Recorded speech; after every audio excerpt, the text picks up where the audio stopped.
بسم الله الرحمن الرحيم نحمده ونصلي على رسوله الكريم أما بعد أعوذ بالله من الشيطان الرجيم بسم الله الرحمن الرحيم يسألونك عن الشهر الحرام قتال فيه قل قتال فيه كبير وصد عن سبيل الله وكفر به والمسجد الحرام وإخراج أهله منه أكبر عند الله والفتنة أكبر من القتل ولا يزالون يقاتلونكم حتى يردوكم عن دينكم إن استطاعوا وقال تعالى إن الذين آمنوا والذين هاجروا وجاهدوا في سبيل الله أولئك يرجون رحمة الله والله غفور رحيم صدق اللہ العظیم۔ کل کے سبق میں ہم نے غزوہ ابواء کے حوالے سے اس کا جغرافیہ اور وہاں کے کچھ یادگار مقامات کی تصاویر اور اسی طرح اس حوالے سے دیگر تفصیلات غزوہ ابواء کی آپ سے عرض کی، اور پھر کچھ ٹیکنیکل خرابیوں کی وجہ سے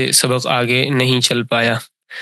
آج ہم انشاءاللہ تبارک و تعالی بوات، غزوہ بوات اور اسی طرح غزوہ ذوالعشیرہ اور غزوہ صفوان جسے بدر اولی بھی کہا جاتا ہے، اور اسی طرح سریہ عبداللہ بن جحش رضی اللہ تعالیٰ عنہ، اس کے حوالے سے تفصیل سے پڑھیں گے اور سمجھیں گے۔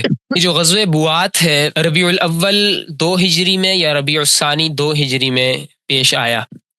اس سے پہلے جو غزوہ ابواء تھا وہ صفر 2 ہجری میں تھا، تو صفر کے بعد ربیع الاول کا مہینہ آتا ہے اور اس کے بعد پھر ربیع الثانی کا۔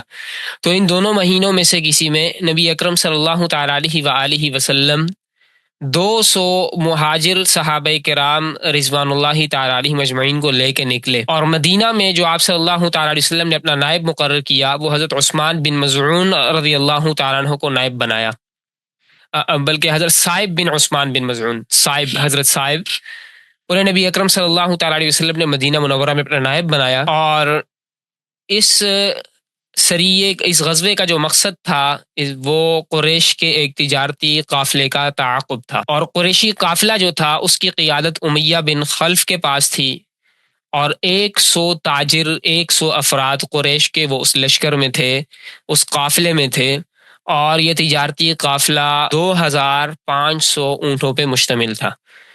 نبی اکرم صلی اللہ تعالیٰ علیہ وسلم جب مقام بوات پہنچے تو پتہ چلا کہ قریش کا قافلہ وہ نکل گیا ہے۔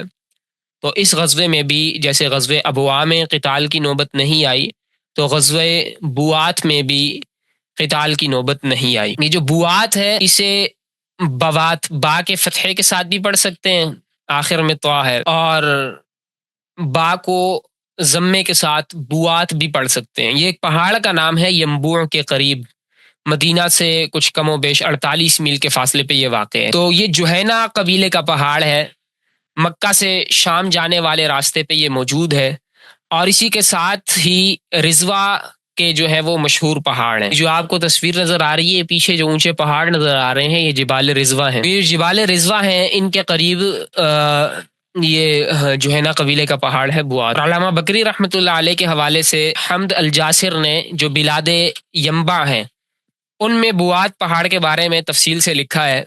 خلاصہ اس کا یہ ہے کہ جو قبیلے جوہینہ کے 2 بڑے پہاڑ جو ہیں مشہور ہیں، پہلا اشعر، اسے آج کل الفقرہ کہا جاتا ہے، دوسرا اجرت، اور جو اشعر ہے اس کے دائیں جانب وادی روحا ہے اور اس کے بائیں جانب شام کی سمت میں بواتان، 2 بوات پہاڑ ہیں، ایک کا نام غوری اور دوسرے کا نام الجلسی ہے، بوات الغوری اور بوات جلسی، اور ان کے بیچ میں ایک ٹیلہ ہے جس پہ نبی اکرم صلی اللہ تعالی علیہ وسلم غزوہ عشیرہ میں چلے تھے۔ دونوں پہاڑوں کے درمیان جو وادی چلتی ہے اس کا نام وادی بوات ہے۔ اور اسی طرح ڈاکٹر نزار محمود قاسم ان کی تحقیق اور لوکیشن کے مطابق ینبع النخل سے تقریباً 35 کلومیٹر کے فاصلے پہ غزوہ بوات کا جو ہے محل وقوع ہے، اور بوات نام کا ایک قصبہ بھی ہے، یہ مدینہ منورہ کے صوبے اور ینبع کے ضلع میں واقع ہے، اور مدینہ منورہ سے شمال مغرب میں تقریباً 40 کلومیٹر اور ینبع سے شمال مشرق میں 130 کلومیٹر کے فاصلے پہ تبوک روڈ کے اوپر ہے۔ یہ وادی بوات جو ہے 2 پہاڑوں کے درمیان چلتی ہے، اور شام سے آنے والے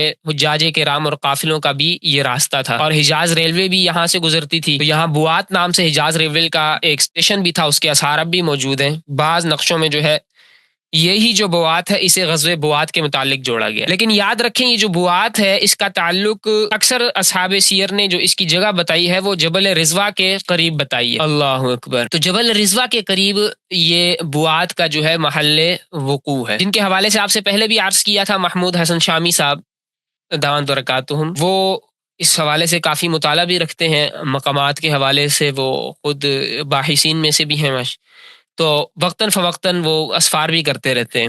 تو انہوں نے غزوہ بوات کا جو سفر کیا اس حوالے سے اور اس کے مسار پہ جو سفر کیا تو اس کے بارے میں وہ لکھتے ہیں، انہوں نے بلکہ بیان کیا کہ نبی اکرم صلی اللہ تعالی علیہ وسلم قبیلہ جوہینہ کے علاقے میں بوات تک گئے، اور بوات یہ مدینہ سے 48 میل کے فاصلے پہ ہے. عرب باحثین کی رائے ہے کہ غزوہ بوات کے لیے رسول اللہ صلی اللہ تعالی علیہ وسلم جبل کعب یعنی جبل بوات اور ریع بوات سے تشریف لے گئے.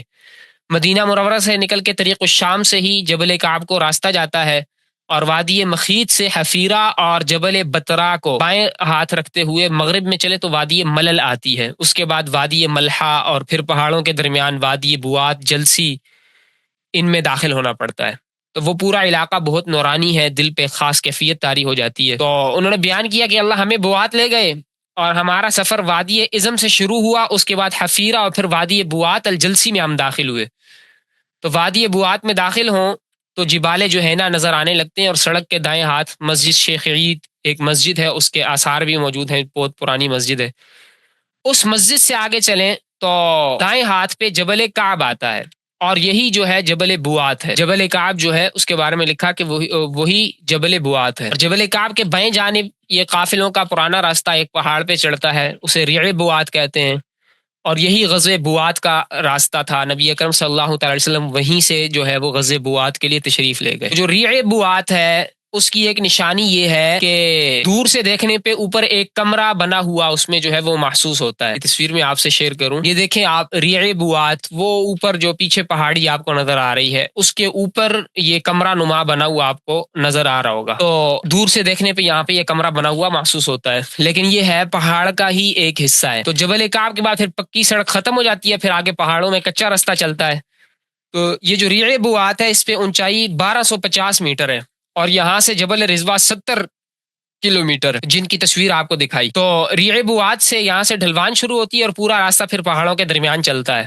تو ریع بوات تک وادی بوات جلسی جو ہے وہ ختم ہو جاتی ہے، اور آگے وادی بوات الغوری شروع ہوتی ہے.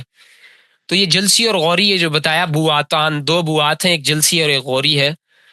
تو یہ دونوں، ایک یہاں پہ جلسی ختم ہوتا ہے، پھر آگے جو ہے وہ غوری بوات الغوری جو ہے وہ شروع ہو جاتا ہے. یہ علاقہ چونکہ بوات کا علاقہ مدینہ منورہ سے مغرب کی جانب تھا، نبی اکرم صلی اللہ تعالی علیہ وآلہ وسلم وہاں تشریف لے گئے.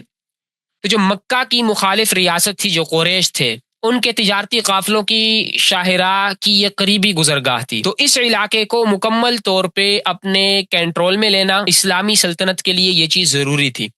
اس لیے اس علاقے میں پہلے اسلامی دستے تشکیل دیے، پھر نبی اکرم صلی اللہ تعالی وسلم خود اپنی قیادت میں 200 صحابہ کو لے کے نکلے، اور اس علاقے میں جوہینہ قبیلہ کی آبادی تھی. تو اس مہم میں غزوہ بوات میں کتب سیرت میں صلح معاہدہ کا ذکر تو نہیں ملتا، لیکن نبی اکرم صلی اللہ تعالی وسلم کا جو مقصد تھا وہ حاصل ہو گیا، اور اس علاقے کے لوگ وہ مسلمانوں کے تابع اور محافظ بن گئے. تو نبی اکرم صلی اللہ تعالی علیہ وآلہ وسلم نے یہ جو ہے کٹھن سفر عبور کر کے تشریف لے گئے تھے وہاں پہ. بوات کے بعد جو غزوہ ہے اس کا نام ہے غزوہ ذو العشیرہ.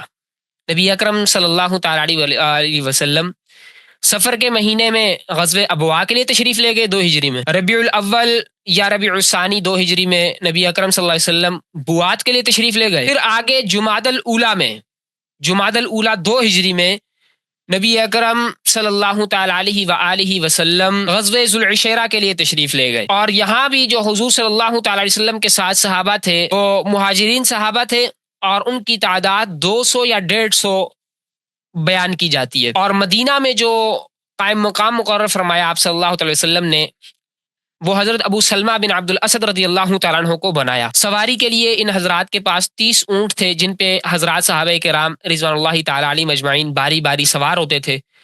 تو اس بار بھی ارادہ وہ قریش کے قافلے کے اوپر حملہ تھا، اور یہ قافلہ مکہ مکرمہ سے شام جا رہا تھا، اور اس کی جو قیادت تھی وہ ابو سفیان رضی اللہ تعالیٰ عنہ کے ہاتھ میں تھی، جو اس وقت تک مسلمان نہیں ہوئے، اور اس قافلے میں بہت سا مال و دولت تھا۔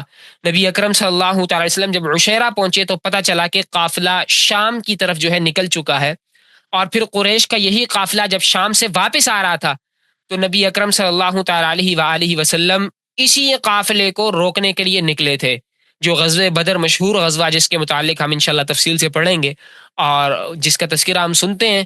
نبی اکرم صلی اللہ تعالی علیہ وآلہ وسلم اس غزوے کے لیے پھر نکلے تھے، اسی قافلے سے واپسی پر پھر تعرض جو ہے وہ مقصود تھا، تو یہ ذوالعشیرہ میں جو ہے نکل چکا تھا۔ تو قریش کے ساتھ تو کوئی جھڑپ نہیں ہوئی، البتہ بنو مدلج کے ساتھ اس سفر میں نبی اکرم صلی اللہ تعالی وسلم نے امن و سلامتی کا معاہدہ کیا اور بغیر جنگ کیے مدینہ واپس ہوئے۔ جو ان کے ساتھ معاہدہ ہوا تھا نبی اکرم صلی اللہ تعالی علیہ وسلم کا، وہ معاہدہ یہ طے ہوا تھا جس کے الفاظ باقاعدہ سیرت کی کتابوں میں ملتے ہیں کہ بسم اللہ الرحمن الرحیم، ھذا کتاب من محمد رسول اللہ لبنی زمرہ بانہم آمنون علی اموالہم وانفسہم وان لہم النصر علی من راماہم الا یحاربوا فی دین اللہ ما بل بحر صوفا وان النبی اذا دعاہم لنصرہ اجابوہ علیہم بذلک ذمۃ اللہ وذمۃ رسولہ ولہم النصر علی من بر واتقی، کہ بسم اللہ الرحمن الرحیم یہ ایک تحریر ہے محمد رسول اللہ کی طرف سے بنو زمرہ کے لیے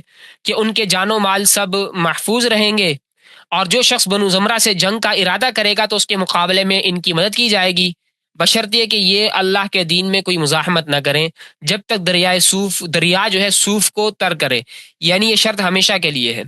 تو نبی اکرم صلی اللہ علیہ وسلم جب ان کو مدد کے لیے بلائیں گے تو وہ حاضر ہوں گے، یہ ان پہ اللہ تبارک و تعالیٰ اور اللہ کے رسول کا عہد ہے، اور جو شخص ان میں سے نیک اور پرہیزگار رہے گا اس کی جو ہے مدد کی جائے گی۔ اللہ اکبر۔ تو نبی اکرم صلی اللہ تعالی علیہ وآلہ وسلم عشیرہ گئے اور وہاں پر صلح کی اور تشریف لے آئے۔ اب جو غزوہ عشیرہ کا راستہ ہے، جو اس کا مسار ہے، امام اسحاق رحمۃ اللہ علیہ کے بقول نبی اکرم صلی اللہ تعالی وسلم غزوہ ذوالعشیرہ کے سفر میں جو ہے بنو دینار کے پہاڑوں کے درمیانی حصے کے راستے میں چلے، اور اس کے بعد الخبار کے میدانوں سے تشریف لے گئے اور ابن ازہر کے پتھریلے مقام میں ایک درخت کے نیچے نزول کیا جسے ذات الساق کہتے تھے۔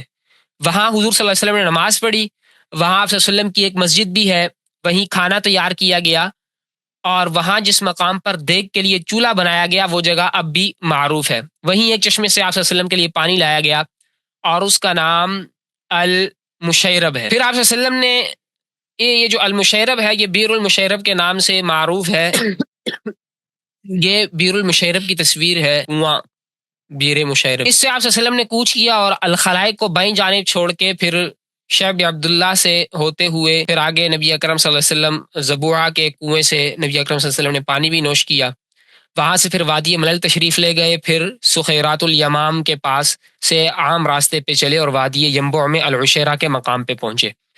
تو آپ صلی اللہ علیہ وسلم کی منازل میں سے ایک وہ یہ بیر مشیرب بھی سے کہا جاتا ہے، مشیرب بھی اس کے بارے میں آتا ہے۔ تو یہاں نبی اکرم صلی اللہ تعالی علیہ وآلہ وسلم نے پڑاؤ فرمایا۔ اللہ اکبر۔ یہ وہاں کی تصاویر ہیں، اور اسی طرح سخیرات الیمام کا مقام جو ہے وہاں سے اس کے پاس سے عام راستے پر چلتے ہوئے نبی اکرم صلی اللہ تعالی علیہ وآلہ وسلم جو ہے عشیرہ تشریف لے گئے۔ تو سخیرات الیمام کی یہ اس کا منظر ہے، سخیرات الیمام کا، یہ سخیرات الیمام ہے۔ یہاں سے نبی اکرم صلی اللہ تعالی وسلم ہوتے ہوئے عام راستے سے چلتے ہوئے عشیرہ کے لیے تشریف لے گئے۔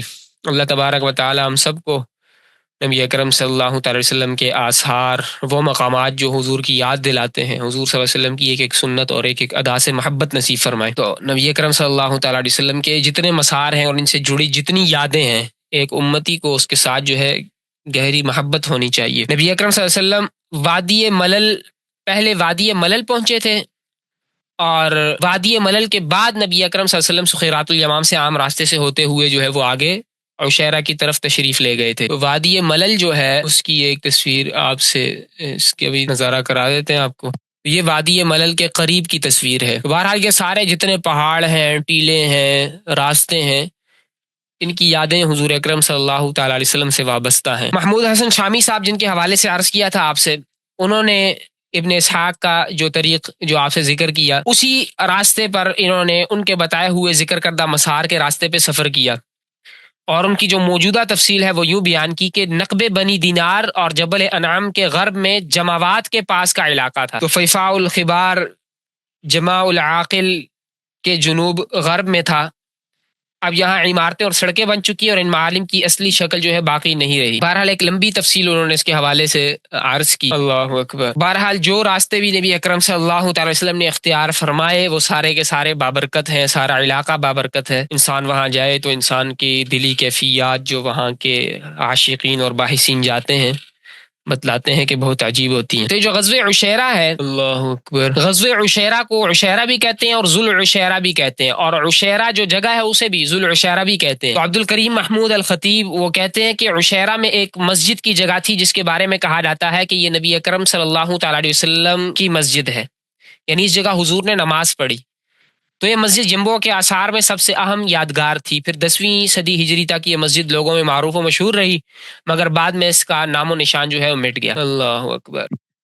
تو موجودہ لوکیشن کے اعتبار سے جو باحثین ہیں انہوں نے اس کا محل وقوع بیان کیا ہے کہ ینبع النخل سے ینبع کی طرف جانے والی سڑک پہ بقالۃ العشیرہ ایک چھوٹا سا سپر سٹور ہے، اس کے بعد پھر دائیں ہاتھ پر اس کا تقریبی محل وقوع ہے۔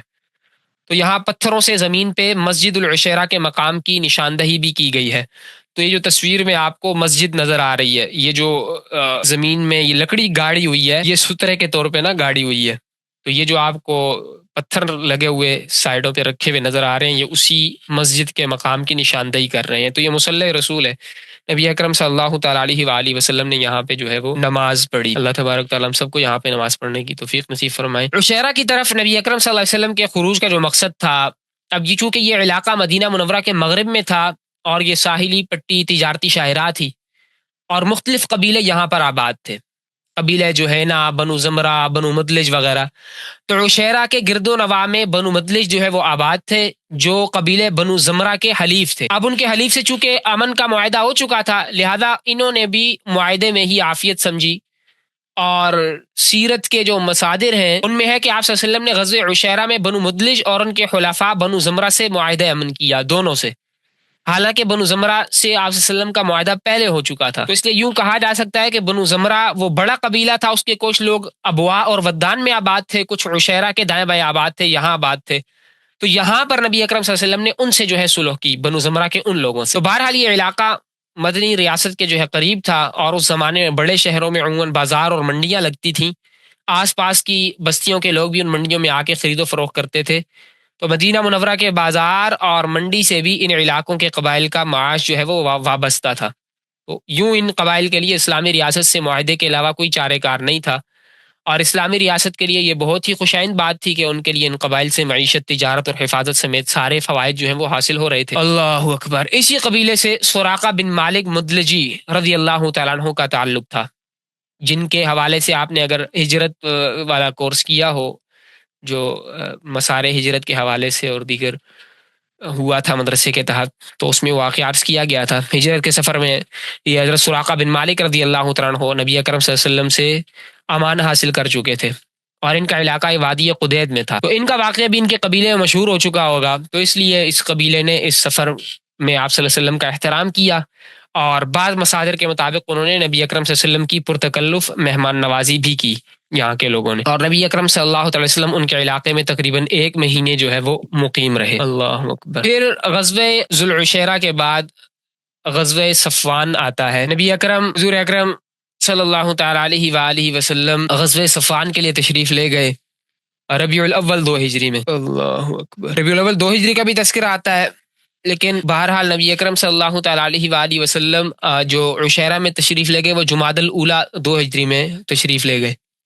اس کے بعد پھر تقریباً 10 دن بعد، اسے عشیرہ سے واپسی کے 10 دن بعد، نبی اکرم صلی اللہ علیہ وسلم نے مدینہ جو ہے وہ قیام فرمایا۔ نبی اکرم صلی اللہ علیہ وسلم مدینہ میں جو ہے وہ تشریف لائے۔ اس کے بعد نبی اکرم صلی اللہ علیہ وسلم جو ہے وہ غزوہ صفوان کے لیے جو ہے تشریف لے گئے، بہرحال غزوہ عشیرہ کے کچھ عرصے بعد۔ تو مشرکین کے ایک جتھے نے قرظ بن جابر فہری کی سربراہی میں مدینہ منورہ کی الجماع نامی چراگاہ پہ حملہ کیا، اور کچھ مویشی چرا کے وہ لے گئے۔ نبی اکرم صلی اللہ علیہ وسلم نے مدینہ منورہ میں حضرت زید بن حارثہ رضی اللہ تعالیٰ عنہ کو اپنا قائم مقام بنایا، اور 70 صحابہ کرام رضوان اللہ تعالیٰ علیہم مجمعین کے ساتھ ان کی سرکوبی کے لیے نکلے۔ اب وادی صفوان تک ان کا تعاقب کیا، لیکن یہ جو مشرکین کا گروہ تھا یہ مسلمانوں کے ہاتھ نہیں آیا۔ اب یہ وادی چونکہ بدر کے آس پاس ہے، اس لیے اس غزوے کو غزوہ بدر اولیٰ بھی کہا جاتا ہے۔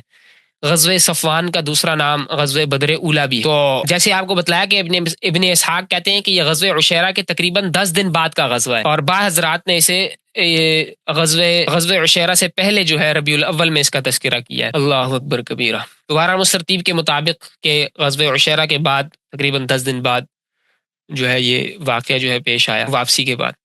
تو وادی صفوان تک نبی اکرم صلی اللہ علیہ وسلم نے ان کا پیچھا کیا تھا۔ اب ڈاکٹر نزار محمود قاسم شیخ وہ لکھتے ہیں کہ وادی صفوان راجح قول کے مطابق بستی الصفا کے سامنے ہے، اور یہ بدر روڈ پر مدینہ منورہ سے 73 کلومیٹر کے فاصلے پہ بیر روحا سے تقریباً 6 کلومیٹر پہلے ہے، اور مفرق الروحا سے الصفا تک پہنچنے کا راستہ نکلتا ہے۔ تو الجمہ جو ہے، الجمہ جس کے متعلق آپ سے عرض کیا کہ وہ چراگاہ تھی الجمہ نامی، اس پہ انہوں نے حملہ کیا، اور وہاں سے مسلمانوں کے جو ہے وہ مویشی وغیرہ بھی لے گئے چراگاہ پہ حملہ کر کے۔ تو یہ جو اس کا جو محل وقوع ہے وہ وادی عقیق کے قریب ہے۔ ویسے جو ہے الجمہ کا معنی ہوتا ہے چھوٹی پہاڑی، تو یہاں پہ پھر 3 قسم کے جمع ہے، جمع تضارع، جمع ام خالد اور جمع عاقر۔ اس وجہ سے اس علاقے کو الجماوات کہا جاتا ہے، اور یہ ذوالحلیفہ کے میقات سے پہلے طریق عمر بن خطاب کے دائیں سمت میں واقع ہے۔ تو ان جماوات میں خوب زراعت ہوتی تھی، یہاں نباتات اور درختوں کی کثرت نے پہاڑوں کی گھاٹیوں اور وادیوں کے دروں کو ہریالی اور سبزے سے بھر دیا تھا، اور قدیم زمانے میں یہ مدینہ منورہ کی ایک عمدہ چراگاہ شمار ہوتی تھی۔ اب اگر آپ یہ میپ پہ دیکھیں، یہ جو گوگل میپ آپ کے سامنے شیئر کیا ہوا ہے گوگل ارتھ، یہ مدینہ منورہ ہے، اور یہ نبی اکرم صلی اللہ علیہ وسلم کا حرم نبوی، مسجد نبوی ہے۔ اور اس کے بائیں طرف اگر آپ دیکھیں تھوڑا دور، یہ جہاں پر میں نے یہ 3 آپ کو ٹیلے نظر آ رہے ہوں گے، یہ 3 جماوات ہیں، جماوات۔ تو ان میں سے یہ والا جو ہے یہ جس کے اوپر پن آپ کو کی ہوئی یہ نظر آ رہی ہے، یہ والا، اور اس کے درمیان میں روڈ گزر رہا ہے، اور اس کے اس طرف والا بھی، یہ پورا ایک یہ جمع تضارع ہے۔ اور اس کے پرلی طرف جو ہے وہ جمع ام خالد ہے، اور جو آخری وہ ہے جمع عاقر۔ تو یہ جماوات ہیں، یہ مسلمانوں کی چراگاہ، مدینہ کے لوگ بھی یہاں یہ بہترین چراگاہ ان کی شمار ہوتی۔ تو مدنی ریاست کی یہ چراگاہ تھی، یہ دیکھیں مدینہ منورہ، مسجد نبوی، اور اس کے ساتھ یہ اس طرف آپ کو یہ جماوات نظر آ رہے ہیں۔ تو غزوہ صفوان میں جو خروج کا مقصد تھا، یہ چونکہ مدنی ریاست کی چراگاہ تھی جمع، اور نبی اکرم صلی اللہ علیہ وسلم مدینہ منورہ مرکز اور گرد و نواح کے تمام علاقوں کو محفوظ بنانے کے لیے کبھی اپنے صحابہ رضوان اللہ تعالیٰ اجمعین کو بھیج رہے تھے، اور کبھی بذات خود نکل رہے تھے، جیسا کہ ابھی ہم 5-6 غزوات السرایا کا تذکرہ پڑھ رہے ہیں۔ تو ایسے موقع پہ ان ڈاکوؤں کا مدنی ریاست کی حدود میں آ کے حملہ آور ہونا یہ اسلامی ریاست کے لیے ایک بہت بڑا چیلنج تھا۔ تو اگرچہ اس واقعے میں مشرکین کی ایک مختصر سی جماعت وہ حملہ آور ہوئی تھی، لیکن نبی اکرم صلی اللہ تعالیٰ علیہ وآلہ وسلم 70 صحابہ کا لشکر لے کے ان کے تعاقب میں نکلے۔ اب قرظ بن جابر فہری وہ قریش مکہ کے حلیف تھے، تو اس وقت تک مسلمان نہیں ہوئے تھے، بعد میں مسلمان ہو گئے تھے رضی اللہ تعالیٰ عنہ۔ تو نبی اکرم صلی اللہ علیہ وسلم نے قبیلے عرینیین کے تعاقب میں ان کو ہی پھر اپنا امیر بنا کے جو ہے بھیجا تھا۔ انہوں نے بھی قبیلے عرینیین جو تھے، انہوں نے 6 ہجری میں مسلمانوں کی چراگاہ پہ حملہ کیا تھا، اور مسلمان چرواہے کو شہید کیا تھا، اور بہت سے جانور لے کے بھاگ گئے تھے۔ تو نبی اکرم صلی اللہ علیہ وسلم نے پھر ان کے تعاقب میں قرظ بن جابر فہری رضی اللہ تعالیٰ عنہ کو بھیجا تھا۔ اللہ اکبر۔ تو اس میں بھی بہت عجیب حکمت اور نکتہ ہے کہ چند سال قبل 2 ہجری میں یہی قرظ بن جابر فہری رضی اللہ تعالیٰ عنہ یہ مسلمانوں کی چراگاہ پہ حملہ آور ہوئے، اور پھر 6 ہجری میں یہی قرظ بن جابر فہری رضی اللہ تعالیٰ عنہ اسلامی چراگاہ کے دفاع کے لیے جو ہے وہ نکلے۔ اللہ اکبر کبیرہ۔ اس کے بعد تذکرہ آتا ہے غزوہ بدر صغریٰ، غزوہ صفوان یا غزوہ بدر اولیٰ، جو بھی اس کا نام آپ لے لیں، سارے نام درست ہیں۔ بدر صغریٰ بھی اس کو کہا جاتا ہے کہ یہ چھوٹا بدر ہے، کیونکہ بدر کبریٰ جو ہے، بڑا بدر، غزوہ بدر وہ مشہور غزوہ ہے جس کا تذکرہ انشاءاللہ تعالیٰ اگلے اسباق میں آئے گا۔ تو اس نسبت سے اسے بدر صغریٰ کہا جاتا ہے، لیکن یہ ہوا وادی صفوان تک مسلمانوں نے پیچھا کیا تھا، اور وادی صفوان چونکہ بدر کے نواحی علاقوں میں سے ہے، تو اس لیے قریب کے علاقوں میں سے، اسی لیے اس کو بدر کا نام بھی دیا جاتا ہے۔ تو بدر اولیٰ بھی کہا جاتا ہے، پہلا بدر، اور بدر صغریٰ چھوٹا بدر بھی کہا جاتا ہے، اور اسی طرح اس کا نام غزوہ صفوان بھی ہے۔ اس کے بعد تذکرہ آتا ہے سریہ عبداللہ بن جحش رضی اللہ تعالیٰ عنہ کا۔ اللہ اکبر۔ اور یہ جو قرز بن جابر فہری رضی اللہ تعالیٰ عنہ تھے، یہ جن کے حوالے سے یہ پچھلے غزوے میں آپ سے تذکرہ کیا، یہ فتح مکہ میں پھر ان کی شہادت ہوئی تھی، اور یہ جو تھے رؤسائے قریش میں سے تھے۔ سریہ عبداللہ بن جحش رضی اللہ تعالیٰ عنہ جب غزوہ صفوان سے واپسی ہوئی، اس کے بعد رجب کے مہینے میں 2 ہجری میں نبی اکرم صلی اللہ تعالیٰ علیہ وسلم نے حضرت عبداللہ بن جحش رضی اللہ تعالیٰ عنہ کو مقام نخلہ کی طرف روانہ فرمایا۔ نخلہ کی طرف، مقام نخلہ یہ مکہ اور طائف کے درمیان ایک جگہ ہے، وادی نخلہ کے نام سے مشہور ہے۔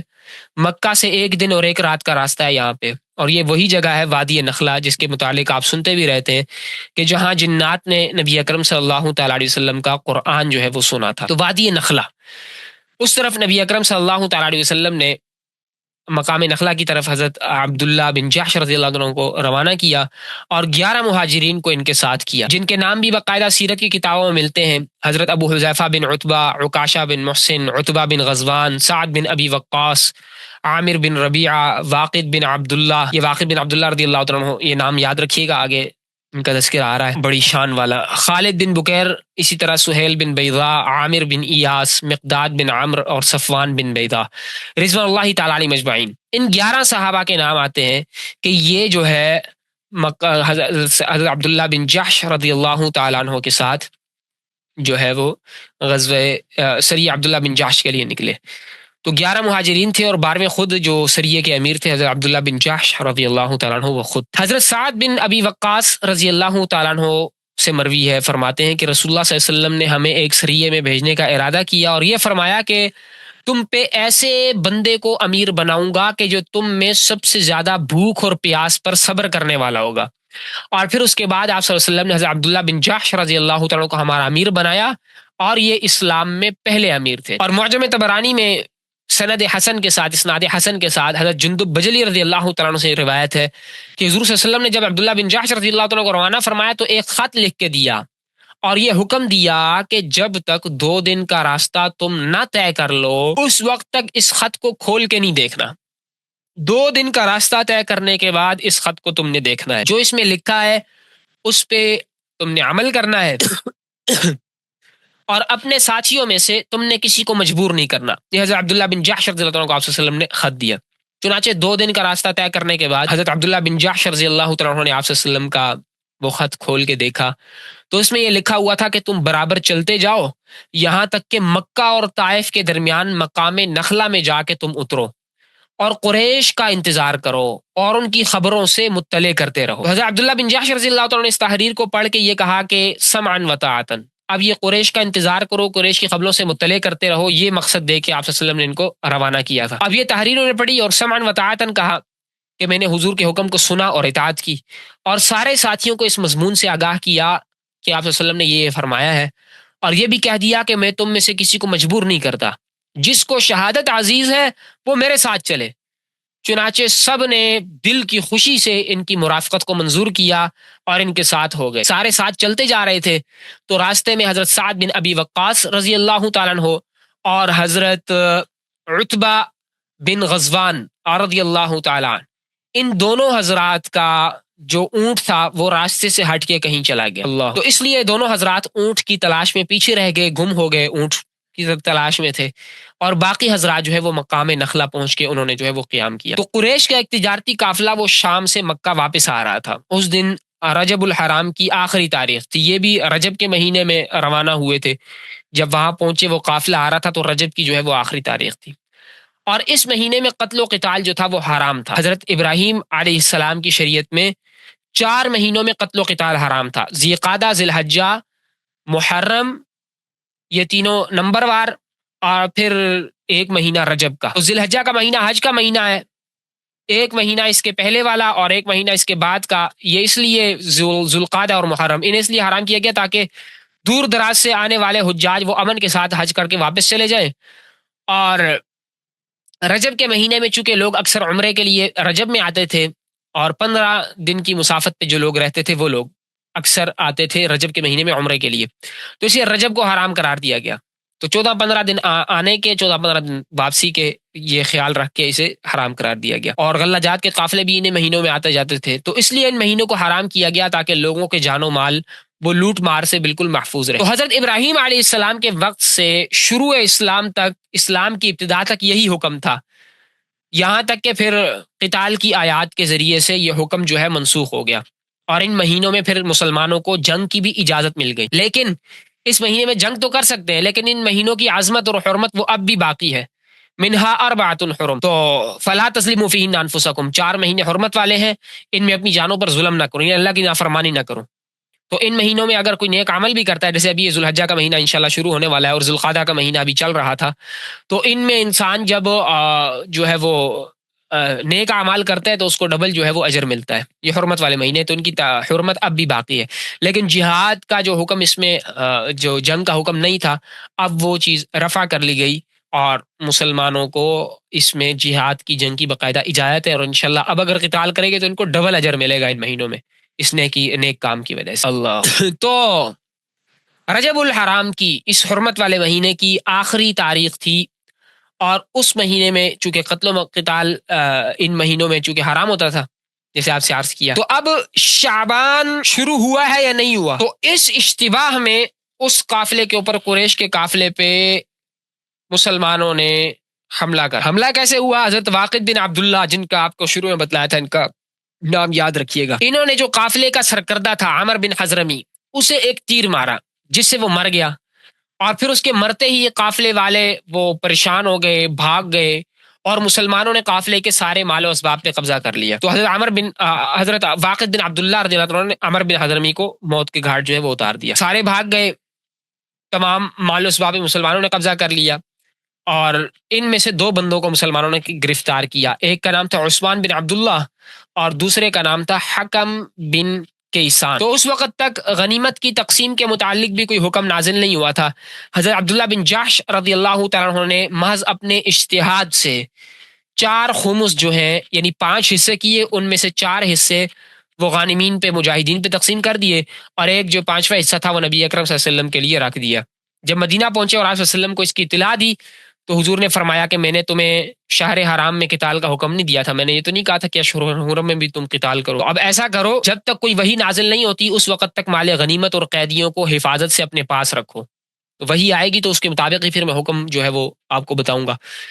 تو بہرحال انہوں نے بھی جان بوجھ کے یہ حملہ نہیں کیا تھا. یہ جو حملہ ان سے ہوا تھا وہ اشتباہ میں ہوا تھا کہ آیا شعبان شروع ہو گیا ہے، شعبان کی تاریخ یا شروع نہیں ہوئی، تو اسی اشتباہ میں یہ حملہ ہو گیا. بہرحال ایک صحابی کے ایک تیر نے جو ہے دشمنوں کو بھی بھگا دیا، 2 قیدی بھی ہو گئے، مال و اسباب بھی دشمنوں کا ہاتھ آ گیا، اور جو باقی تھے وہ بھاگ نکلے وہاں. تو حضور نے فرمایا کہ یہ مال غنیمت قیدی اپنے پاس حفاظت سے رکھو، اور جب تک کوئی وحی نازل نہیں ہوتی اس وقت تک میں کچھ نہیں کہہ سکتا. تو اس بار پھر حضرت عبداللہ بن جحش رضی اللہ تعالیٰ عنہ اور ان کے رفقا بہت نادم ہوئے، پریشان ہوئے، اور ادھر مشرکوں نے اور یہودیوں نے بھی یہ کہنا شروع کر دیا کہ محمد صلی اللہ علیہ وسلم اور ان کے صحابہ نے شہر حرام میں قتال و قتل کو جو ہے وہ حلال کر لیا ہے، طرح طرح کی باتیں کرنا انہوں نے شروع کر دی. تو اس پہ پھر قرآن کریم کی یہ آیت نازل ہوئی، سورہ بقرہ کی آیت نمبر 217، یسألونک عن الشہر الحرام قتال فیہ، کہ آپ سے یہ حرمت والے مہینوں میں قتال کرنے کے بارے میں دریافت کرتے ہیں، یا حرمت کے مہینے کے بارے میں، قتال کے بارے میں دریافت کرتے ہیں حرمت کے مہینے میں. قل قتال فیہ کبیر، آپ جواب میں کہیں کہ بے شک ماہ حرام میں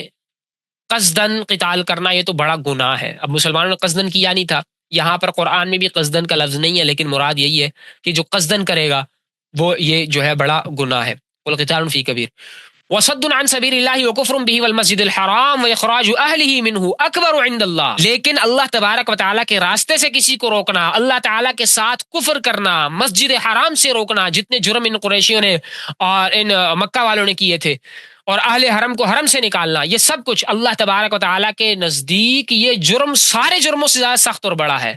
اکبر عند اللہ والفتنۃ اکبر من القتل، اور فتنہ وہ اس قتل سے بھی کہیں بڑھ چڑھ کے ہے، یعنی کفر اور شرک کا فتنہ. ولا یزالون یقاتلونکم حتی یردوکم عن دینکم ان استطاعوا، اور یہ کافر ہمیشہ تم سے جنگ کرتے رہیں گے تاکہ تمہیں تمہارے دین سے ہٹا دیں، ان استطاعوا، اگر ان میں طاقت. تو اگر کسی اشتباہ اور التباس کی وجہ سے نادانستہ طور پہ شہر حرام میں قتل و قتال کا واقعہ ہو گیا ہے، یہ تو کوئی بڑی بات نہیں ہے، اتنا بڑا کوئی مسئلہ نہیں ہے. البتہ جو تم نے کفر اور شرک کا فتنہ اختیار کیا ہوا ہے، مسلمانوں کو مسجد حرام سے تم روک رہے ہو، یہ بہت بڑا فتنہ ہے جس سے بڑھ کے کوئی جرم نہیں. یہ آیت جب نازل ہوئی تو نبی اکرم صلی اللہ تعالی وسلم نے خمس قبول کر لیا، جو 5واں حصہ تھا غنیمت کا، اور باقی مال غنیمت کو مجاہدین پہ تقسیم کر دیا.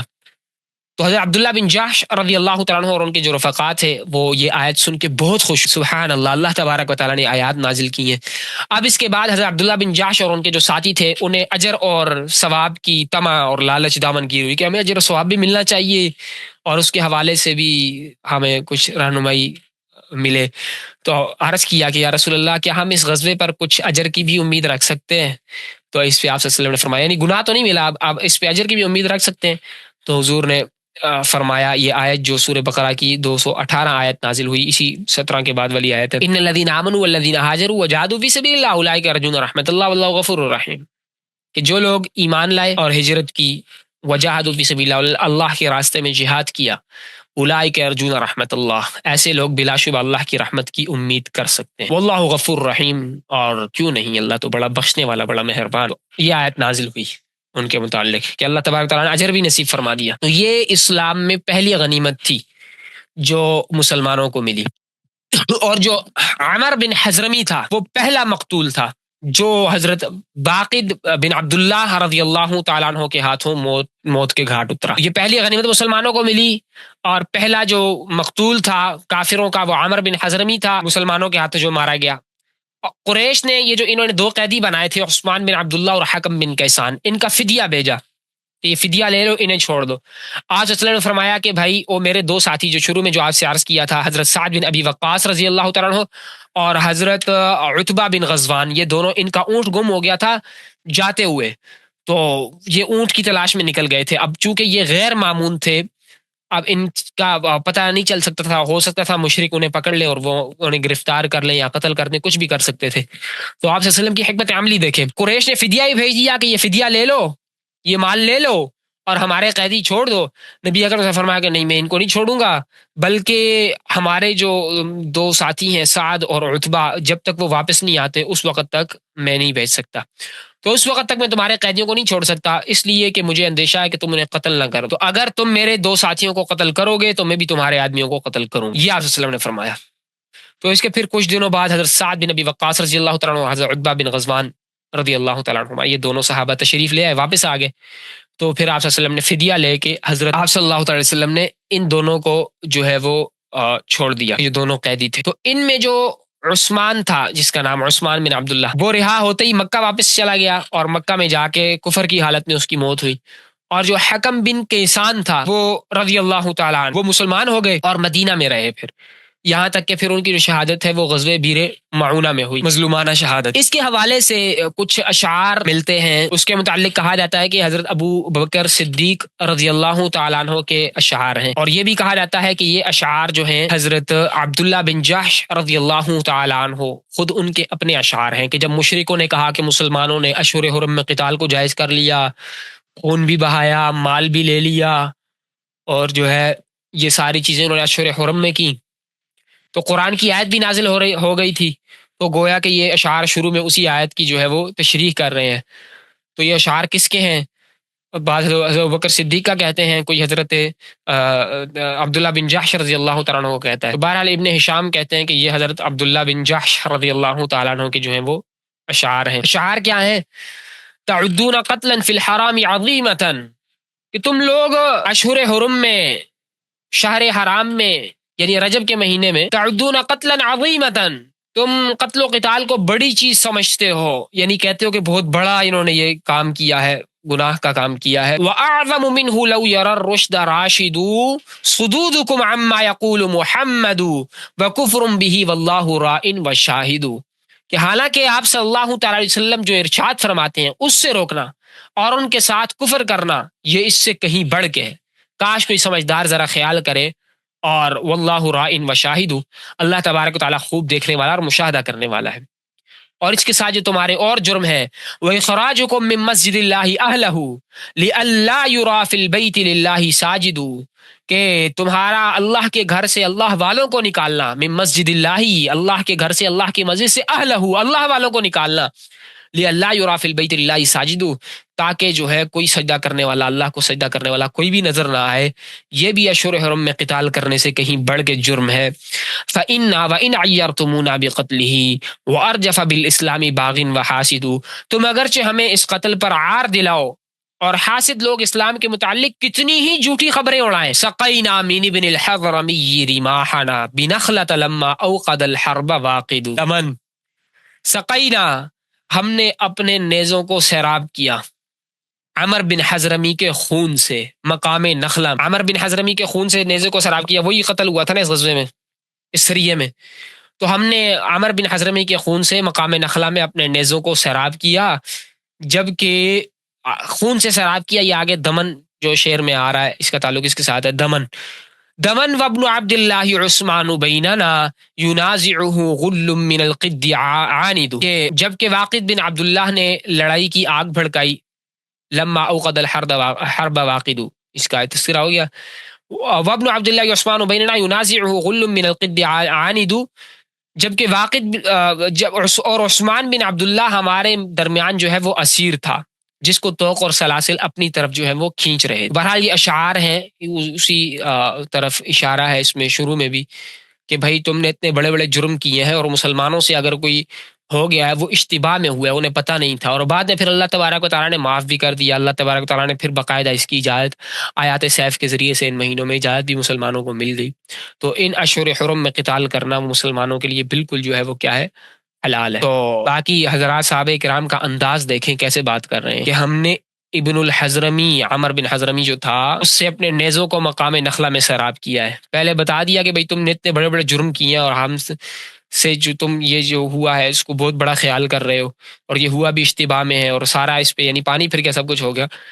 تو فَإِنَّ وَإِنْ عَيَّرْتُمُونَ بِقَتْلِهِ وَارْجَفَ فِي الْإِسْلَامِ بَاغٍ وَحَاسِدُ، تم جتنا بھی کہہ لو، جو کچھ کہہ لو، اور جتنا حاسدین جو ہے اسلام کے بارے میں جھوٹی خبریں اڑائیں، لیکن اتنی بات سچی ہے کہ ہم نے تمہارا بندہ کے خون سے اپنے نیزوں کو جو ہے وہ کیا کیا ہے، سیراب کیا. تو الحمدللہ دشمنوں سے اسی انداز میں اسی زبان میں بات کی جاتی. اللہ تبارک و تعالی ہم سب کو نبی اکرم صلی اللہ تعالی علیہ وآلہ وسلم اور حضور کے پیارے صحابہ کرام کے مزاج کو سمجھنے کی اور اسے اپنانے کی توفیق نصیب فرمائے، علم نافع نصیب فرمائے، عمل صالح کی توفیق نصیب فرمائے. سبحانک اللہم و بحمدک نشہد ان لا الہ. السلام علیکم ورحمۃ اللہ وبرکاتہ. بھائی کوشش کریں کہ اپنے ساتھ دیگر حضرات کو بھی لائیں. انشاءاللہ یہ آواز تو کافی جگہوں پر پہنچے گی، لیکن یہ ہے کہ آپ حضرات بھی یہاں پر زوم پہ بھی اپنی تعداد جو ہے وہ اچھی کریں، اپنے ساتھ ساتھیوں کو لائیں، دیگر حضرات کو، خواتین ہوں مرد حضرات ہوں. جو شروع میں اس کے حوالے سے کافی تفصیلی بات آپ سے عرض کی تھی کہ نبی اکرم صلی اللہ تعالیٰ علیہ وسلم کے پیارے صحابہ